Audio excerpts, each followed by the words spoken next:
gaskiya zaman banza wasu suna alakanta zaman banza ga gwamnati, amma ina ganin ba gwamnati ce take kawo zaman banza ba. Dalili kuwa ya kamata a ce a matsayinka na matashi wanda kake ganin ka kai matakin da zaka iya lema abin da zaka dogara da kanka, ka taimaki kanka, ka taimaki yan uwanka, to ba sai wani ya zo ya baka aikin yi ba.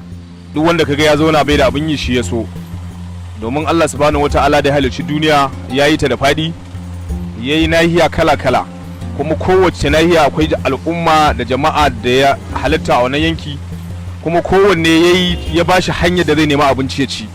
Abubuwan da suke haifar da zaman banzan nan suna da yawa.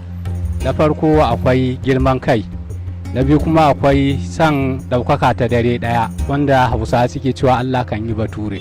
To gashi na zo na same ka wurin sana'arka, kuma duba ga yanayin yadda ake fama da zaman banza a wannan al'umma tamu, wani kira za ka yi ga matasa irinka masu zaman banza?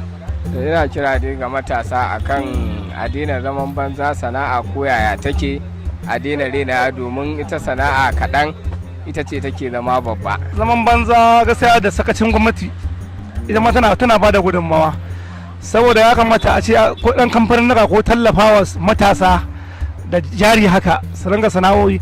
To su ma wani sa'in matasan akwai laifin su, mutum ba zai karama sana'a ba, sai ya ce shi sai babba, sai ya yi karatu, ya yi digiri, ya zo ya tara kuɗi shi, amma ita karamar sana'a garkuwa ce, saboda in kana sana'a baka da lokacin shaye-shaye ko daba ko ta sace, baka da wannan lokacin.